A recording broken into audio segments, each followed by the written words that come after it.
جب جنگیں زیادہ ہو جائیں گی اور ہر جگہ سے ظلم بڑھتا جائے گا، یہاں تک کہ عرب میں بھی کوئی اسٹرانگ حکومت نہیں ہوگی. یہ حدیثوں کی روشنی میں اب میں آپ کو بتا رہا ہوں. وہ تو ابھی نظر آ رہی ہے کوئی اسٹرانگ حکومت نہیں، وہ کٹ پتلی ہے. کبھی اس کو امریکہ ہانکتا ہے، کبھی رشیا ہانکتا ہے، کبھی چائنا ہانکتا ہے. تو یہ عرب میں کوئی اسٹرانگ حکومت، مضبوط حکومت نہیں ہوگی. اور مسلمان جب زیادہ قتل ہونے لگیں گے تو سب اکثر ہجرت کر کے مدینے چلے جائیں گے. جو بچے ہوئے ہوں گے وہ مدینہ طیبہ کی طرف ہجرت کر جائیں گے. اب مدینہ طیبہ میں مسلمان رہ رہے ہوں گے، کیونکہ میرے آقا صلی اللہ علیہ وسلم کی حدیث ہے، ان الایمان لا یأذر الی المدینہ کما تأذر الحیۃ الی جحرہا. ایمان جو ہے مدینے سے نکلا ہے اور گھوم پھر کر کے پوری دنیا سے ایمان واپس مدینے میں ویسے ہی آ جائے گا جیسے سانپ اپنے سوراخ میں واپس آتا ہے. ایمان والے سب مدینے پہنچ جائیں گے.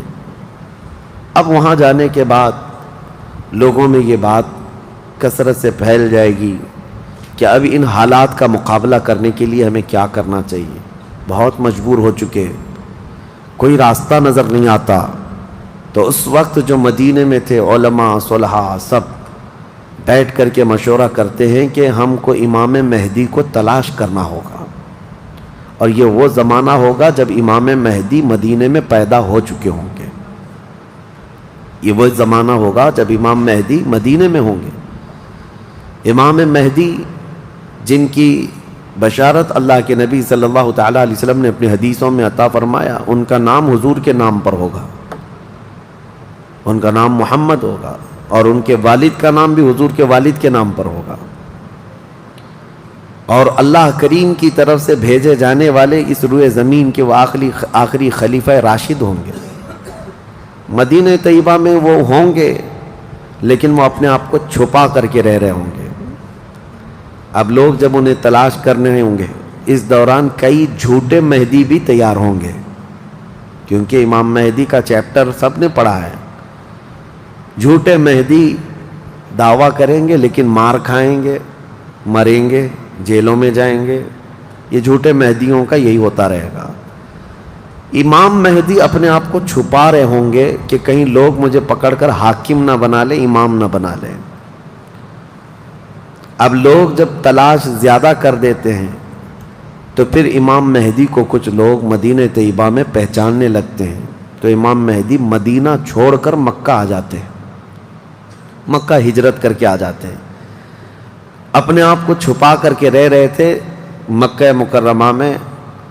یہی رمضان کا موقع، وہ خانہ کعبہ کا طواف کر رہے ہوں گے، حجر اسود کے قریب لوگ. اچھا یہ بھی میں بتا دوں، جتنے دنیا میں ابدال، اقطاب، اولیاء ہوں گے وہ سب ہجرت کر کے اس وقت مکہ میں پہنچے ہوں گے. مکہ میں سارے اولیاء ہوں گے اس وقت.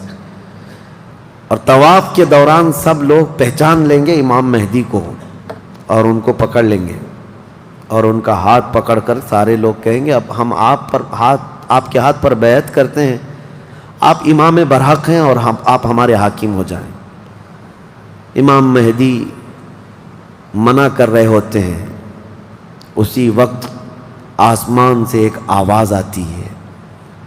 اس آواز میں خاص یہ کہا جاتا ہے ھذا خلیفۃ اللہ المہدی، یہ اللہ کا خلیفہ مہدی ہے. اس آواز کو سن کر سب ٹوٹ پڑتے ہیں. امام مہدی سب کو بیعت کرتے ہیں، پھر واپس یہی قافلہ لے کر مدینے پہنچتے ہیں روضہ رسول پر. میرے آقا صلی اللہ تعالیٰ علیہ وسلم کی بارگاہ میں جب پہنچتے ہیں تو اہل مدینہ بھی ان کے ہاتھ پر بیعت کرتے ہیں اور ایک پوری فوج تیار ہوتی ہے. یہ انقلاب کا دور ہے. جتنی جنگیں ان کتوں نے کی تھی، جتنا ظلم رچایا تھا پوری دنیا میں، اب ریورس ہونے کا ٹائم آ جاتا ہے. حضرت امام مہدی اس فوج کو لے کر ملک شام کی طرف جاتے ہیں. حالات ملک شام کے ایسے ہو چکے ہوں گے کہ ملک شام میں عیسائیوں کی حکومت قائم ہو چکی ہوگی. ابھی تو نہیں ہے، یا انڈائریکٹ ان سے کسی کا تعلق ہے تو یہ ہمیں پتہ نہیں، لیکن حدیث میں یہ ہے کہ عیسائیوں کی حکومت ملک شام میں قائم ہوگی اور یہودی فتنہ مچا رہے ہوں گے ہر جگہ. قتل عام جو مسلمانوں کا سب سے زیادہ کرنے کی کوشش ہے وہ یہودیوں کی طرف سے ہے. امام مہدی مکہ مکرمہ سے نکل کر ملک شام کی طرف جائیں گے، اور مسلمانوں کی جو قلت تھی، جو چھوٹی سی جماعت تھی، یہ جب نکل کر کے وہاں آئے گی ملک شام، بہت بڑی جنگ ہوگی جس کو ملحمۃ الکبریٰ کہا گیا ہے. امام مہدی کی قیادت میں یہ جنگ ہوگی. سارے کفار، عیسائی، یہودی سب مقابل میں آ جائیں گے. ان کی تعداد جو حدیث میں بتائی گئی ہے وہ 80 جھنڈوں کے نیچے آئیں گے، اور ہر جھنڈے کے نیچے 12,000 لوگ ہوں گے.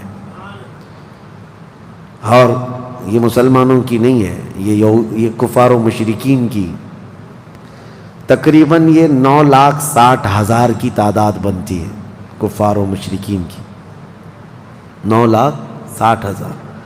مسلمانوں کی تعداد کتنی ہوگی یہ تو نہیں پتا. اس کے بعد جنگ جب شروع ہوتی ہے، پہلے دن مسلمانوں کا 1/3 حصہ میدان چھوڑ کر بھاگ جاتا ہے. جو کمزور دل تھے وہ چلے جائیں گے، اور ان کے متعلق کہا گیا ہے کہ یہ ایسے لوگ ہوں گے جن کی توبہ کبھی نہ قبول ہوگی، اور روئے زمین کے سب سے بدترین لوگ ہوں گے. وہ سب سے بدترین لوگ ہوں گے جو میدان چھوڑ کر بھاگ چکے ہوں گے. 1/3. دوسرے دن 1/3 شہید ہو جائیں گے، قتل ہو جائیں گے.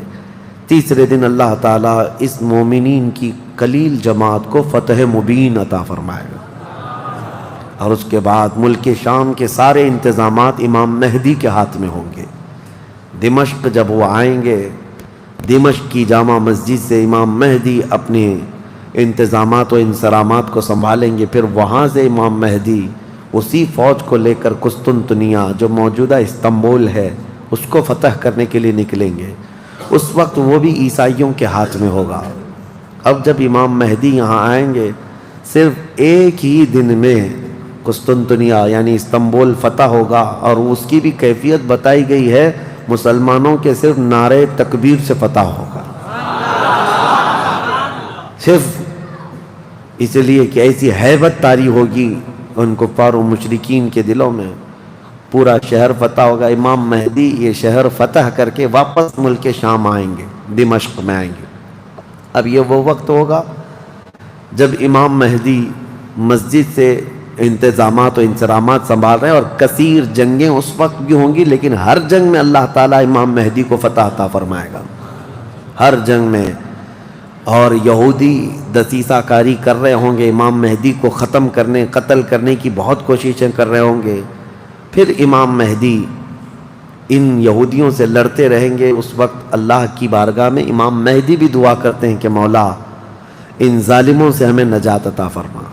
اور یہودی بھی جگہ جگہ اس بات سے پریشان ہوں گے کہ امام مہدی نے ان کا بیڑا غرق کر رکھا ہے. جہاں جاتے مقابل میں یہ شکست کھاتے ہیں، مر جاتے ہیں، اور ان کے مقابل میں کوئی آ نہیں پا رہا ہے. تو پھر ایران کے ایک علاقے میں یہ یہودی کثرت سے دعا میں مشغول ہوں گے. یہ وہ زمانہ ہوگا جب عراق اور شام کے بیچ میں دجال ظاہر ہوگا. دجال جس کے متعلق حدیث پاک میں تفصیلاً بہت ساری باتیں آئی ہیں. دجال آئے گا، وہ ایک آنکھ سے کانا ہوگا، آنکھیں دونوں ہوں گی، ایک آنکھ اس کی نظر آئے گی، اور اس کی آنکھ کے کنارے کافر لکھا ہوا ہوگا جس کو مسلمان دیکھ کر پہچان لیں گے. اور وہ بڑا بھاری بھرکم طاقتور ہوگا، اور اللہ تعالیٰ اس کو بہت سارے خارق عادات چیزیں عطا کرے گا. وہ ظاہر ہوگا اور سب سے پہلے یہودیوں میں آ کر کے ہی بیعت لے لے گا، یعنی اپنے آپ کو پہلے رسول بنائے گا. اور پھر سارے یہودی، حدیث پاک میں تو ہے کہ اصفہان ایران کے 50,000 یہودی اس کی فوج میں شامل ہوں گے. ہاں، جس کو یہ مسیحا کہتے ہیں اور اس کے انتظار میں بلیاں چڑھا رہے ہیں. یہ ظاہر ہوگا عراق اور شام کے بیچ میں ہے. اور پھر یہ سب یہودی دجال کی فوج میں شامل ہوں گے. دجال ایسے نکلے گا روئے زمین پر، حدیث پاک میں یہ سب ملتا ہے کہ وہ آسمان سے گاہے گا تو آسمان سے بارش برس جائے گی، زمین سے سبزہ نکلنے لگے گا، کسی کو مار کے دوبارہ زندہ کر کے دکھائے گا، یہ سب چیزیں وہ کر کے دکھائے گا، یہاں تک کہ چلتے چلتے زمین سے کہے گا تیرے اندر جتنے خزانے ہیں نکال، زمین پورے خزانے باہر کرے گی، اور جب وہ آگے چلتا رہے گا تو یہ خزانے شہد کی مکھیوں کی طرح اس کے پیچھے جھنڈ کی طرح چلتے ہوں گے خزانے، اور دنیا کے لالچی لوگوں کو ایک سکہ ہی چاہیے بس، جس کے پاس مال ہے اس کے پیچھے غلامی ہے۔ بہت بڑا فتنہ ہوگا، بہت بڑی آزمائش ہوگی، لیکن جو ایمان والے ہیں حدیث میں ہے اس دن بھی وہ نہیں بہکیں گے، اس دن بھی وہ نہیں بہکیں گے، وہ غضب کا ایمان ہوگا ان لوگوں کا۔ حضور صلی اللہ تعالیٰ علیہ وسلم نے فرمایا دجال کے فتنے سے مقابلہ کرنے والے جو مومن ہوں گے نا، اس کا فتنہ دیکھ کر کے بھی ایمان پر قائم ہوں گے، ان کے لیے حضور نے فرمایا وہ بغیر حساب کے ہی جنت میں جائیں گے، ان کا حساب نہیں ہوگا، وہ بنا حساب کے جنت میں جائیں گے۔ تو دجال روئے زمین پر گھوم رہا ہوگا اور فتنہ مچا چکا ہوگا، پہلے تو رسول کہتا رہا، اس کے بعد پھر خدائی کا دعویٰ کرے گا کہ میں خدا ہوں۔ اس کی خدائی کو ماننے والے وہ یہودی بھی ہوں گے، عیسائی بھی ہوں گے، بہت سارے مسلمانوں میں بھی گمراہ ہو چکے ہوں گے، جن کا پہلے سے ایمان مضبوط نہیں تھا وہ اس کے پیچھے چل پڑیں گے، وہ ہزاروں کی تعداد میں لوگوں کو کافر بنا چکا ہوگا۔ میرے عزیزو، دجال تو بہت بڑی بڑی چیزیں دکھا رہا ہے، آسمان سے بارش برسا کر کے، زمین سے سبزہ اگا کر کے، اور اس وقت کئی لوگ گمراہ ہو جاتے ہیں۔ یہاں تو چھوٹی موٹے باباؤں کے پیچھے ہی گمراہ ہوتے ہیں، آج تو چٹھی نکال کر دکھا رہا ہے بابا، تو بھیڑ لگ چکی ہے کہ تم کیا کھائے ہو، کیا پیے ہو، کیا سوچ رہے ہو، چٹھی میں نکال کر کے دکھاؤں گا۔ چٹھی والے بابا کے پیچھے ہی ہزاروں چلے جاتے ہیں، تو دجال والے بابا کے پیچھے کتنے جائیں گے؟ لیکن حدیث پاک کی روشنی میں مفسرین نے، محدثین نے فرمایا کون لوگ اس دن محفوظ رہیں گے، کون لوگ اس دن محفوظ رہیں گے؟ دجال کی شکل جیسی بھی ہو، لیکن وہ جو چیزیں خارق عادات دکھا رہا ہوگا لوگ اچنبے سے دیکھ رہے ہوں گے۔ اچھا ایک بات اور بھی بتا دوں، آپ گھر میں بیٹھے ہوں، کوئی مسجد میں ہوں گے، شور آئے گا کہ وہاں پر خدا اتر پڑا ہے، نعوذ باللہ من ذالک، اور عجیب و غریب چیزیں دکھا رہا ہے، آسمان کو کہہ رہا ہے تو آسمان بارش برسا رہا ہے، زمین کو کہہ رہا ہے تو زمین خزانے نکال رہی ہے۔ کچھ لوگ جو گھر میں بیٹھے ہوں گے، توجہ یہ بہت اہم بات کہہ رہا ہوں، کہیں محفل میں ہوں گے، مسجد میں ہوں گے، جب یہ شور آئے گا تو کچھ کہیں گے کہ چلو ہم بھی جا کر دیکھ کے آتے ہیں، تو کچھ لوگ یہ کہہ کر کے اٹھیں گے اور جا کر کافر ہو جائیں گے، اور کچھ لوگ وہ ہوں گے جو جیسے سنیں گے اپنے آپ کو گھر میں ایسے مضبوط بند کر لیں گے کہ ان کو ہوا آنے کی بھی خواہش نہ رہے، اس طرح اپنے آپ کو محفوظ کر لیں گے۔ اور بزرگوں نے لکھا ہے کہ اس وقت اس کے فتنے عروج پر ہوں گے، لوگوں میں صرف اور صرف چرچا یہی ہوگا۔ اسی لیے میں اکثر یہ میڈیا کو دجالی میڈیا کہتا ہوں، اس کی وجہ یہی ہے کہ دجال کے آدھے سے زیادہ کام یہ میڈیا والے کرتے ہیں، سب جگہ پھیلائیں گے افواہیں، بہت جھوٹ کو سچ کر کے دکھاتے رہے، سچ کو جھوٹ کر کے دکھاتے رہے، یہ میڈیا یہی سب کام کرتی رہے گی۔ اس وقت کون لوگ محفوظ رہیں گے؟ بزرگوں نے لکھا ہے دجال کے قریب بھی جائے گا کوئی بندہ، لیکن اس کو دیکھ کر نہیں گمراہ ہوگا، تو یہ کون ہوگا؟ جس کا سینہ حضور کی محبت سے بھرا ہوگا، یہ وہی ہوگا جس کے لیے اعلیٰ حضرت نے فرمایا نا، تیرے قدموں میں جو ہیں غیر کا منہ کیا دیکھیں، حضور کے قدموں میں جو پڑے ہیں وہ غیر کا منہ کیا دیکھیں، کون نظروں میں جچے دیکھ کے تلوا تیرا۔ اب یہ دجال گھومتا ہوا جب فتنہ بہت برپا کر چکا ہوگا، مکہ جائے گا، پہلے یہ یمن جائے گا، یمن میں بھی بہت فتنہ پھیلائے گا، اس کے بعد پھر مکہ آئے گا، مکہ کی سرحدوں کو اللہ تعالیٰ فرشتوں سے محفوظ کر رکھا ہوگا، فرشتے اسے داخل ہونے نہیں دیں گے، ماریں گے اور داخل نہیں ہو سکے گا۔ پھر مدینہ جائے گا، مدینہ طیبہ اپنی پوری فوج لے کر کے داخل ہونے کی، 2 شہروں کے علاوہ پوری دنیا کے ہر شہر گھومے گا، ہر شہر گھوم چکا ہوگا 2 شہروں کے علاوہ، مکہ مکرمہ، مدینہ طیبہ۔ مدینہ طیبہ کے سرحد پر آئے گا، وہاں پر بھی اللہ کے فرشتے پہرا دے رہے ہوں گے، میرے مصطفیٰ کا شہر ہے، دجال نہیں آ سکتا۔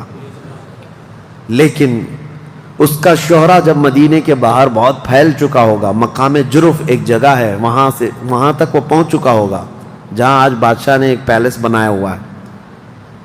ان لوگوں نے ایک پیلس بنا کر رکھا ہے وادی جرف میں، وہاں تک پہنچے گا تو مدینہ طیبہ کے ایک عالم وہ جائیں گے، اس سے مناظرہ کریں گے، ڈیبیٹ کریں گے۔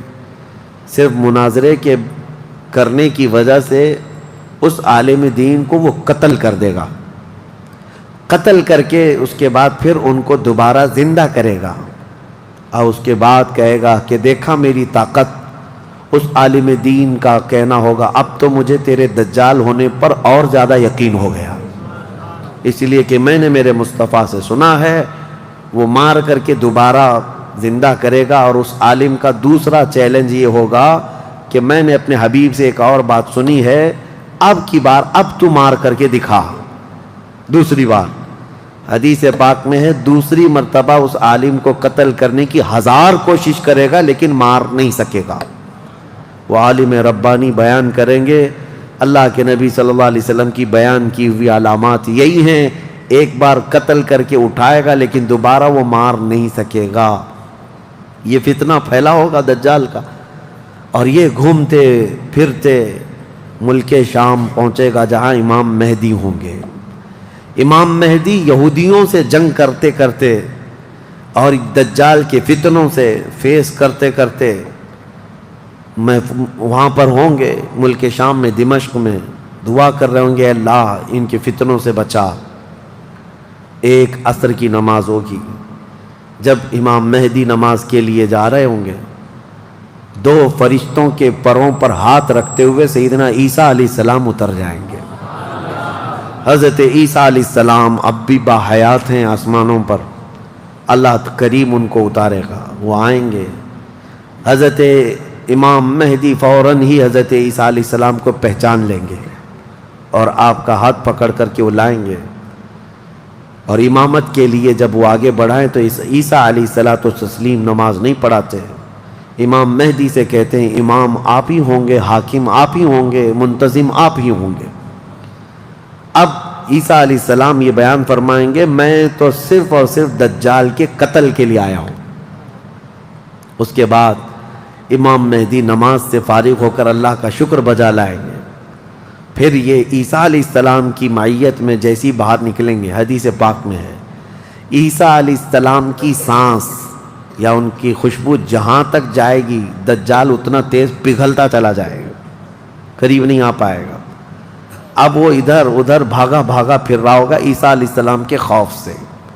عیسیٰ علیہ السلام جس وقت آئیں گے وہ سنہرا دور حدیث پاک میں ہے، اب عیسیٰ علیہ السلام صلیب کو توڑ دیں گے کہ یہ عقیدہ ختم کرو، خنزیر کو ماریں گے، جزیہ ختم کریں گے، اور اس کے بعد عیسیٰ علیہ السلام اس ملعون دجال کو بھگاتے بھگاتے مقام لد پر لے جائیں گے جو آج اسرائیل میں ہے، وہاں تک لے کر جائیں گے۔ مقام لد پر عیسیٰ علیہ السلام اس کو اپنے تیر سے ماریں گے، ختم ہو چکا ہوگا۔ دجال کے جتنے ہمراہی تھے ان کو بھی عیسیٰ علیہ السلام ختم کر دیں گے۔ اب جب واپس عیسیٰ علیہ السلام دمشق پہنچیں گے ملک شام، تو حدیث پاک میں پوری روئے زمین پر ایک بھی کافر نہیں ہوگا، جو ہوگا وہ مسلمان ہوگا۔ یہ وہ وقت ہے جس کا وعدہ اللہ نے قرآن میں فرمایا، هو الذی ارسل رسولہ بالہدی ودین الحق لیظہرہ علی الدین کلہ۔ وہی اللہ ہے جس نے اپنے رسول کو ہدایت کے ساتھ بھیجا ہے تاکہ اپنے دین کو ساری دنیا پر غالب کرے۔ اب تک یہ دین پوری دنیا پر نہیں غالب آیا، لیکن وہ دن ہوگا جب عیسیٰ علیہ السلام تشریف لائیں گے روئے زمین پر۔ اسی لیے میں کہتا ہوں وہ دن آئے گا جب ہر گھر سے آواز آئے گی لبیک یا رسول اللہ۔ وہ دن آئے گا، وہ وقت آئے گا۔ صبر کے بعد، ہر اندھیرے کے بعد صبح ہونا ہے، رات کے بعد اجالا آنا ہے۔ ہاں آج جو حالات ہیں انشاءاللہ العزیز کچھ دیر کی خاموشی ہے، پھر شور آئے گا۔ آج کتوں کا وقت ہے، کل ہمارا دور آئے گا انشاءاللہ العزیز۔ میرے عزیزو، سیدنا عیسیٰ علیہ السلام جب اسے قتل کر چکے ہوں گے اور پھر روئے زمین پر صرف پرچم اسلام لہرا رہا ہوگا، امام مہدی کی عمر 49 سال یا 50 سال کے آس پاس ہوگی، وہ بیت المقدس میں انتقال کر چکے ہوں گے، آپ کی جنازہ کی نماز عیسیٰ علیہ السلام پڑھائیں گے، وہیں دفن ہوں گے، پھر عیسیٰ علیہ الصلوۃ والتسلیم مومنین کو لے کر مدینہ طیبہ کا رخ کریں گے۔ جب نبی پاک صلی اللہ علیہ وسلم کے روضے کے پاس عیسیٰ علیہ السلام آئیں گے، عیسیٰ علیہ السلام نکاح بھی فرمائیں گے، آپ کی اولاد بھی ہوں گی، لیکن مدینہ طیبہ میں آپ کا انتقال ہوگا اور میرے آقا کے حجرے میں دفن ہوں گے۔ حضور صلی اللہ علیہ وسلم کا حجرہ روضہ مبارکہ، اس میں ایک جگہ عیسیٰ علیہ السلام کی باقی ہے، سیدنا عیسیٰ علیہ الصلوۃ والتسلیم وہاں دفن ہوں گے۔ لیکن ایک بات میں آپ کو بتا دوں، عیسیٰ علیہ الصلوۃ والتسلیم اس وقت بھی نبی ہی رہیں گے، ان کا جو منصب نبوت ہے وہ ہے، لیکن شریعت ان کی نہیں چلے گی، میرے مصطفیٰ کی ہوگی، شریعت صرف میرے مصطفیٰ کی ہوگی، اس لیے کہ جس دن میرے آقا پیدا ہوئے اس دن سے لے کر قیامت تک صرف ایک ہی سکہ چلنا ہے، آئی نئی حکومت سکہ نیا چلے گا، عالم میں رنگ بدلا صبح شب ولادت۔ عیسیٰ علیہ الصلوۃ والتسلیم کے انتقال کے بعد اب کیا ہوگا؟ اب کیا ہوگا؟ آپ دفن ہو چکے ہوں گے، قیامت قریب آ چکی ہوگی۔ اب اس کے بعد معاملہ یہ ہوگا کہ اللہ تبارک و تعالی قوم یاجوج ماجوج کو پیدا کرے گا۔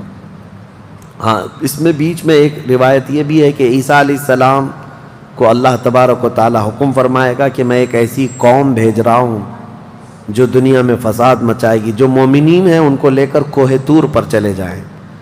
عیسیٰ علیہ السلام کوہ طور کی طرف مومنین کو لے کر جائیں گے، لیکن اس وقت زمین پر یاجوج ماجوج ایک قوم ہے، یہ دو لوگ نہیں ہیں۔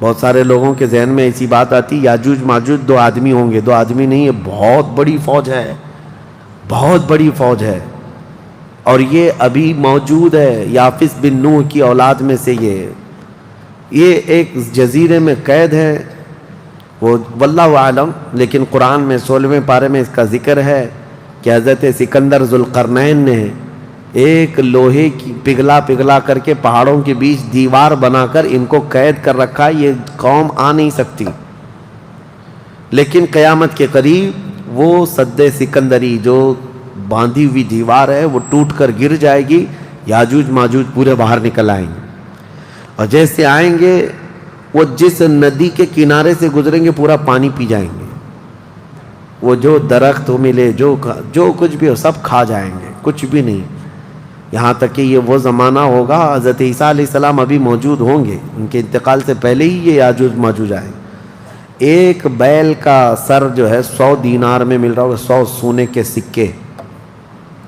اور اس کو بھی لوگ غنیمت سمجھیں گے، اتنی مہنگائی کوئی چیز ہی نہیں مل رہی ہوگی، سب یہ کھا کر چٹ کر چکے ہوں گے۔ پھر عیسیٰ علیہ السلام کی دعا سے ہی اللہ کے نبی عیسیٰ علیہ السلام یہ عرض کریں گے، مولا اس ظالم یاجوج ماجوج سے ہمیں نجات عطا کر۔ اللہ تبارک و تعالیٰ ایک بیماری ان کی گردن میں پیدا کرے گا، وائرس آئے گا ان کو بھی، یاجوج ماجوج کو، واللہ عالم اس وقت کا کون سا کورونا ہوگا، کون سا آئے گا، لیکن اس وائرس سے ایک ہی دن میں وہ پوری فوج مر جائے گی، اور مرنے کی وجہ سے پوری روئے زمین پر اتنی بدبو پھیل جائے گی، تعفن، اٹھانے والا کوئی نہیں ہے ان کی لاشیں۔ تو پھر یہ بھی ملتا ہے روایت میں کہ اللہ تعالیٰ لمبی بڑی گردنوں والے پرندے بھیجے گا، وہ پرندے ان کی لاشیں اٹھا کر کے جنگلوں کی طرف چلے جائیں گے، پھر اللہ تعالیٰ بارش برسائے گا، اتنی تیز بارش برسے گی کہ پوری زمین پاک ہو چکی ہوگی، یاجوج ماجوج کا فتنہ ختم ہوگا، عیسیٰ علیہ السلام کا انتقال ہوگا، پھر اچانک ایک جانور باہر آئے گا جس کو دابۃ الارض کہا گیا ہے، یہ آئے گا، یہ آ کر کے اپنے ایک ہاتھ میں موسیٰ علیہ السلام کا عصا اور ایک ہاتھ میں سلیمان علیہ السلام کی انگوٹھی، یہ دونوں لے کر کے زمین پر گھومتا رہے گا۔ جو مومن ہوگا اس کی پیشانی پر سلیمان علیہ السلام کی انگوٹھی سے نشان لگا دے گا، جو کافر ہوگا موسیٰ علیہ السلام کے عصا سے اس پر لکیر کھینچ دے گا، جس کے لیے وہ نشانی لگا دیا وہ اسی حالت میں مرے گا. اور اس کے بعد پھر حدیث پاک میں ہے دابت الارض چلا جائے گا. پھر ہوگا یہ کہ ایک دن لوگ تھک کر کے سوئے ہوں گے, دھواں دھواں نظر آتا رہے گا ہر جگہ دھواں دھواں, لوگ پریشان ہوں گے. اور اس کے بعد سوئیں گے تو رات اتنی لمبی ہوگی کہ لوگ اکتا جائیں گے, سو کر اٹھیں گے پھر سوئیں گے, سو کر اٹھیں گے پھر سوئیں گے. بچے جو ہے چیخ مارتے رہیں گے, اور پھر جانور اپنی کھیتیوں کی طرف بھاگنے کے لیے بے قرار ہوں گے. لیکن رات لمبی ہوگی, 3 راتوں کے برابر ایک رات ہوگی, 3 بڑی راتوں کے برابر ایک رات کٹتی نہیں ہوگی. لوگ تھک چکے ہوں گے سو کر کے. اس کے بعد پھر اچانک چھوٹی چھوٹی روشنی آئے گی سورج کی, لوگ چیخ مارتے ہوئے خوشیوں سے باہر آ جائیں گے کہ اجالا آ گیا. پہلے تو لوگوں کو یہ لگ رہا تھا کہ اب اندھیرا ہے, اب سورج آئے گا ہی نہیں. لیکن جیسی روشنی آنے لگے گی سب بھاگ کر کے باہر آئیں گے. لیکن دیکھیں گے اس وقت تو سورج جو ہے پچھم کی طرف سے نکل رہا ہوگا. ابھی سورج کہاں سے نکلتا ہے؟ پورب, ایسٹ سے نا, مشرق سے. اس دن سورج ویسٹ کی طرف سے, مغرب کی طرف سے نکل رہا ہوگا, پچھم کی طرف سے. پہلے ہلکا ہلکا نکلے گا سورج. یہ دیکھ کر کے جو لوگ بہت لمبا سو کر کے آئے ہوں گے گھبرا جائیں گے کہ آج کیا ہوا. یہ وہ دن ہوگا کہ میرے آقا نے فرمایا توبہ کا دروازہ بند ہو چکا ہوگا. اس کے بعد پھر کسی کا ایمان بھی قبول نہیں, کسی کی توبہ بھی قبول نہیں. یہ لاسٹ دن ہے توبہ کا. لاسٹ دن کیا, اس سے پہلے جو گزری رات لاسٹ تھی, رات لاسٹ تھی. سورج نکل کر کے آئے گا دھیرے دھیرے دھیرے. اس کے بعد دوپہر کا وقت جتنا ہوتا ہے اتنے وقت تک وہ آئے گا, اور اس کے بعد پھر واپس مغرب کی طرف ہی چلا جائے گا. ایسا نہیں کہ پچھم سے نکل کر کے پورب میں ڈوبے گا. آدھے تک آئے گا دوپہر تک, اور اس کے بعد سورج پھر اپنے معمول کے مطابق جیسی روٹین ہے واپس پھر پچھم کی طرف چلا جائے گا, ڈوب جائے گا. یا آخری دن ہے, اب کسی کا ایمان کام نہ کرے گا, اب کسی کی توبہ کام نہ کرے گی. اب معاملات کیا ہوں گے؟ دھیرے دھیرے مومنین کا انتقال شروع ہوگا. تو نئے مومن نہیں ہوں گے, مومن انتقال کرتے جائیں گے, حکومتیں پھر سے ختم ہو جائیں گی. ایک روایت یہ بھی ملتی ہے جہجہ نام سے ایک اور بزرگ جو حکومت کریں گے چند سال, لیکن اس کے بعد پھر عادل حکمران نہیں آئیں گے, ختم ہوتے چلے جائیں گے. اب مسلمانوں کی تعداد جب گھٹنے لگے گی تو پھر بے حیائی بہت بڑھ جائے گی, اتنی کہ کھلے عام زمین پر سب کچھ ہونے لگے گا. ننگا پن, جانوروں کی طرح لوگ زنا کرتے رہیں گے, سڑکوں پر, روڈوں پر, راستوں پر سب کھلے عام گناہ ہو رہے ہوں گے. بے حیائی بڑھ چکی ہوگی. یہاں تک کہ حبشیوں میں سے, اب کالے لوگوں میں سے ایک جماعت جائے گی خانہ کعبہ کو بھی گرا دے گی. یہ وہ زمانہ ہوگا جب مومنین ختم ہو چکے ہوں گے. اب اس کے بعد ایک ٹھنڈی ہوا چلے گی, نرم. اس کے متعلق فرمایا گیا ہے بہت نرم ہوا, میٹھی ہوا چلے گی, اور پوری دنیا میں چلے گی. جو مومن ہوگا وہ ہوا ان کے بغلوں سے گزرے گی تو وہ اسی وقت انتقال کر جائیں گے.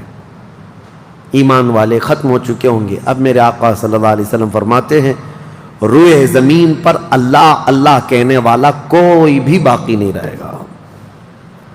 یہ اینڈ لاسٹ مومنٹ پر میں آ رہا ہوں, ختم ہونے کے قریب ہے. سب مومنین انتقال کر چکے ہوں گے اس ہوا کے بعد. اس کے بعد چند سال زندگی گزرتی رہے گی نارمل, لوگ اپنے اپنے کاموں میں مصروف ہوں گے. پھر اچانک ایک دن حضرت اسرافیل علیہ السلام سور پھونکیں گے. یہ سور ایک باجے کی شکل کی چیز ہے, دھیمی دھیمی آواز اس کی بڑھتی جائے گی. اب یہ آواز اتنی تیز بڑھے گی کہ دھماکہ ہوگا پوری زمین پر, زلزلہ آ جائے گا.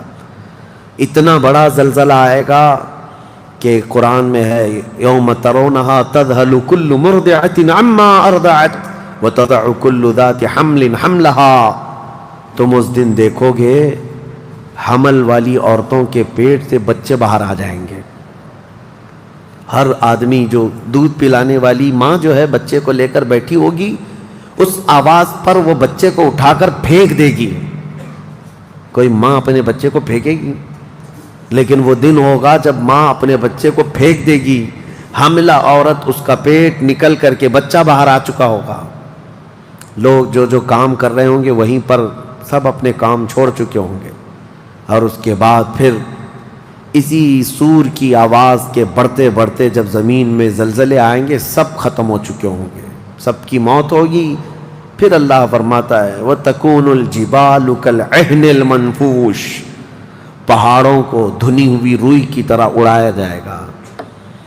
اِذَا الشَّمْسُ كُوِّرَتْ وَإِذَا النُّجُومُ انْكَدَرَتْ وَإِذَا الْجِبَالُ سُيِّرَتْ، جب تم دیکھو گے سورج کو کالا کر دیا جائے گا، تارے آپس میں ٹکرا دیے جائیں گے، پھاڑ دیے جائیں گے، اور سمندروں میں آگ لگا دی جائے گی، یہ سب پوری دنیا تہس نہس ہو چکی ہوگی، ختم، یہ قیامت ہے۔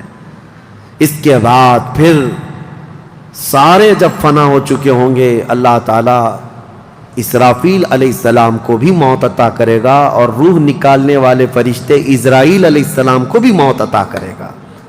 اب کون باقی رہے گا؟ کل من علیہا فان ویبقى وجہ ربک ذو الجلال والاکرام، ہر شے فنا ہو چکی ہوگی، باقی رہنے والی ذات صرف تمہارے رب کی ہوگی۔ اس کے بعد مولا کریم کو جب منظور ہوگا اسرافیل علیہ السلام کو اٹھائے گا، اور پھر سور پھونکنے کا حکم ہوگا، دوبارہ سور پھونکا جائے گا۔ اب وہ جو منظر ہے وہ ایک الگ دنیا ہے، وہ ایک الگ دنیا ہے، عالم آخرت ہے۔ جب سور پھونکا جائے گا تو آدم علیہ السلام سے لے کر قیامت تک جتنے انسان جنات آئے تھے سب کو اٹھایا جائے گا۔ حدیث پاک میں ہے اب وہ دوسرے سور سے، نفخہ ثانیہ سے سب سے پہلے جو اٹھے گا میرے آقا صلی اللہ علیہ وسلم اپنی قبر سے اٹھیں گے۔ حضور نے فرمایا دوسرے سور کے بعد میں اپنی قبر سے اس طرح اٹھوں گا کہ میرا ایک ہاتھ ابو بکر کے کندھے پر ہوگا، دوسرا ہاتھ عمر فاروق کے کندھے پر ہوگا۔ اس شان سے میرے آقا صلی اللہ تعالیٰ علیہ وسلم میدان قیامت میں آئیں گے، اور اس کے بعد کے جو مناظر ہیں، ہر آدمی کو کھڑا کر دیا جائے گا، ہر انسان کو میدان میں کھڑا کر دیا جائے گا، اور تمہیں چاہے تم کو مٹی کھا چکی ہو، تم کسی کی غذا بن چکے ہو، تم کو جلا دیا گیا ہو، تم کو پانی میں غرق کر دیا گیا ہو، کسی بھی حالت میں ہو، اور رب قدیر فرماتا ہے جب ہم نے تم کو نطفے سے پیدا کیا پورا انسان، تو تمہارے جلا کر خاک ہو جانے کے بعد تمہاری راکھ سے بھی وہ تم کو دوبارہ زندہ اٹھائے گا۔ جب تمہیں زندہ اٹھایا جائے گا پھر یہ میدان ہوگا، یہاں پر جو کھڑا کر کے حساب کتاب کا دن ہوگا وہ 50,000 سال کے برابر کا ہوگا۔ اب یہ ایک لمبی داستان ہے میرے عزیزو، وہاں کے جو حالات ہیں، اس دن ایک آواز آ رہی ہوگی، جس کو قرآن میں اللہ نے فرمایا لمن الملک اليوم، اللہ فرمائے گا آج کی بادشاہت کس کی ہے، آج کی بادشاہت کس کی ہے؟ پھر مولا خود فرماتا للہ الواحد القہار، ایک قہر کرنے والے خدا کی آج حکومت ہے۔ جو اکڑتے تھے، جو گھمنڈ کرتے تھے، سب کو کھڑا کیا جا چکا ہوگا، اور فرشتے پکار رہے ہوں گے این الجبارون این المتکبرون، کہاں ہیں غرور میں چلنے والے، کہاں ہیں اکڑ میں رہنے والے، سب جمع ہو جاؤ۔ سب کے گناہ ان کی پیشانیوں سے ظاہر ہو رہے ہوں گے، کسی کو داغ داغ کر کے فرشتے نشان بنا رہے ہوں گے کہ یہ چور ہے، یہ زانی ہے، یہ شرابی ہے، یہ حرام خوری کرتا رہا، سب کی الگ الگ نشانیاں بنائی جا رہی ہوں گی۔ اس بھرے محشر کے میدان میں ہمارے لیے کون ہے میرے عزیزو؟ ہم اسی رب ذوالجلال کو منانے کے لیے آج آئے ہیں۔ اس تصور کے ساتھ اب ہم کھڑے ہو کر اس کا ذکر کریں گے کہ مولا آج ہم تجھے منا رہے ہیں، تو ہم سب سے صلح فرما لے، کل بھری قیامت کے دن ہمیں ننگا اور ذلیل ہونے سے محفوظ فرما لے، اور قیامت کا دن ہوگا انشاءاللہ العزیز میرا رب اسی ذکر کی مجلس کی برکت سے ہماری بخشش کا اعلان فرمائے گا۔ وہ دن کتنا خوبصورت ہوگا، ذرا تصور کرو کہ اس ذکر کی مجلس کو اللہ تعالیٰ ذریعہ بنائے، اور قیامت کے دن جب سب کھڑے ہوں گے لاکھوں کی تعداد میں، اور تمہارا نام پکارا جا رہا ہوگا فلاں کا بیٹا فلاں کہاں ہے، تم گردن اونچی کر کے دیکھ رہے ہوں گے کیا ہے میرے حساب میں، کیا ہے میرے پلے میں؟ تو فرشتے کہیں گے اللہ کی طرف سے حکم آیا ہے، تیرے لیے جنت ہے، تیرے لیے جنت ہے۔